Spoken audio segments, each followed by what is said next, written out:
The crisis of credit, visualized. What is the credit crisis? It's a worldwide financial fiasco involving terms you've probably heard like subprime mortgages, collateralized debt obligations, frozen credit markets, and credit default swaps. Who's affected? Everyone. How did it happen? Here's how. The credit crisis brings two groups of people together, homeowners and investors. Homeowners represent their mortgages, and investors represent their money. These mortgages represent houses, and this money represents large institutions like pension funds, insurance companies, sovereign funds, mutual funds, etc. These groups are brought together through the financial system, a bunch of banks and brokers commonly known as Wall Street. While it may not seem like it, these banks on Wall Street are closely connected to these houses on Main Street. To understand how, let's start at the beginning. Years ago, the investors are sitting on their pile of money, looking for a good investment to turn into more money. Traditionally, they go to the U.S. Federal Reserve, where they buy Treasury bills, believed to be the safest investment. But in the wake of the dot-com bust in September 11th, Federal Reserve Chairman Alan Greenspan lowers interest rates to only 1% to keep the economy strong. 1% is a very low return on investment, so the investors say, no thanks. On the flip side, this means banks on Wall Street can borrow from the Fed for only 1%. Add to that general surpluses from Japan, China, and the Middle East, and there's an abundance of cheap credit. This makes borrowing money easy for banks and causes them to go crazy with leverage. Leverage is borrowing money to amplify the outcome of a deal. Here's how it works. In a normal deal, someone with $10,000 buys a box for $10,000. He then sells it to someone else for $11,000. For a $1,000 profit, a good deal. But using leverage, someone with $10,000 would go borrow $990,000 more dollars, giving him $1 million in hand. Then he goes and buys 100 boxes with his $1 million and sells them to someone else for $1,100,000. Then he pays back his $990,000 plus $10,000 in interest. And after his initial $10,000, he's left with a $90,000 profit versus the other guy's $1,000. Leverage turns good deals into great deals. This is a major way banks make their money. So Wall Street takes out a ton of credit, makes great deals, and grows tremendously rich, and then pays it back. The investors see this and want a piece of the action, and this gives Wall Street an idea. They can connect the investors to the homeowners through mortgages. Here's how it works. A family wants a house, so they save for a down payment and contact a mortgage broker. The mortgage broker connects the family to a lender who gives them a mortgage. The broker makes a nice commission. The family buys a house and becomes homeowners. This is great for them because housing prices have been rising practically forever. Everything works out nicely. One day, the lender gets a call from an investment banker who wants to buy the mortgage. The lender sells it to him for a very nice fee. The investment banker then borrows millions of dollars and buys thousands more mortgages and puts them into a nice little box. This means that every month he gets the payments from the homeowners of all the mortgages in the box. Then he sicks his banker wizards on it to work their financial magic, which is basically cutting it into 3 slices: safe, okay, and risky. They pack the slices back up in the box and call it a collateralized debt obligation, or CDO. A CDO works like 3 cascading trays. As money comes in, the top tray fills first, then spills over into the middle, and whatever is left into the bottom. The money comes from homeowners paying off their mortgages.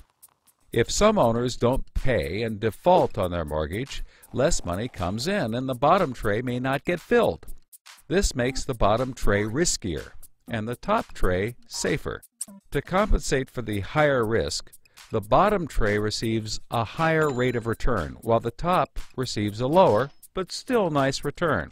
To make the top even safer, banks will insure it for a small fee called a credit default swap.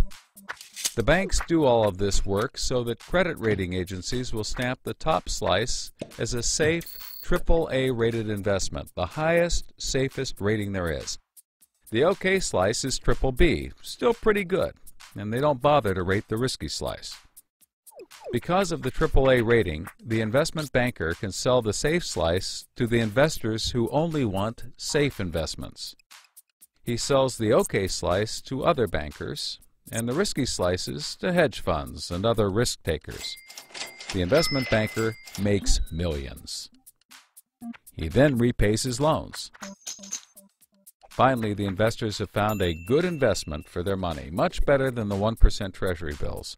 They're so pleased they want more CDO slices. So the investment banker calls up the lender, wanting more mortgages.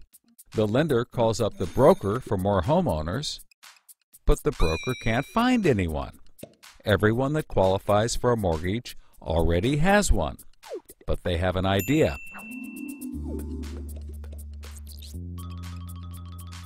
When homeowners default on their mortgage, the lender gets the house, and houses are always increasing in value. Since they're covered if the homeowners default, lenders can start adding risk to new mortgages, not requiring down payments, no proof of income, no documents at all. And that's exactly what they did. So instead of lending to responsible homeowners, called prime mortgages, they started to get some that were, well, less responsible. These are subprime mortgages. This is the turning point. So, just like always, the mortgage broker connects the family with a lender and a mortgage, making his commission. The family buys a big house. The lender sells the mortgage to the investment banker, who turns it into a CDO and sells slices to the investors and others. This actually works out nicely for everyone and makes them all rich. No one was worried because as soon as they sold the mortgage to the next guy, it was his problem. If the homeowners were to default, they didn't care. They were selling off their risk to the next guy and making millions, like playing hot potato with a time bomb. Not surprisingly, the homeowners default on their mortgage, which at this moment is owned by the banker. This means he forecloses and one of his monthly payments turns into a house.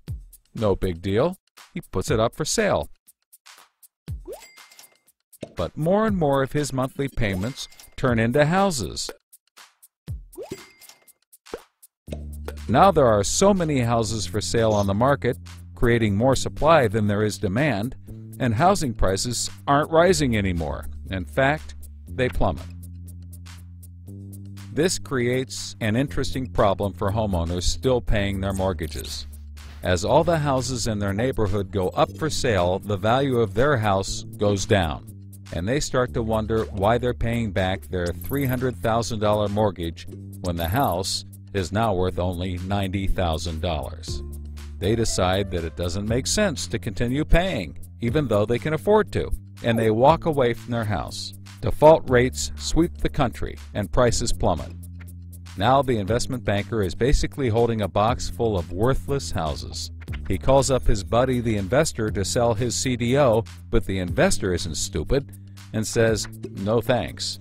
He knows that the stream of money isn't even a dribble anymore. The banker tries to sell to everyone, but nobody wants to buy his bomb. He's freaking out because he borrowed millions, sometimes billions of dollars to buy this bomb, and he can't pay it back. Whatever he tries, he can't get rid of it. But he's not the only one. The investors have already bought thousands of these bombs. The lender calls up trying to sell his mortgage, but the banker won't buy it, and the broker is out of work. The whole financial system is frozen, and things get dark.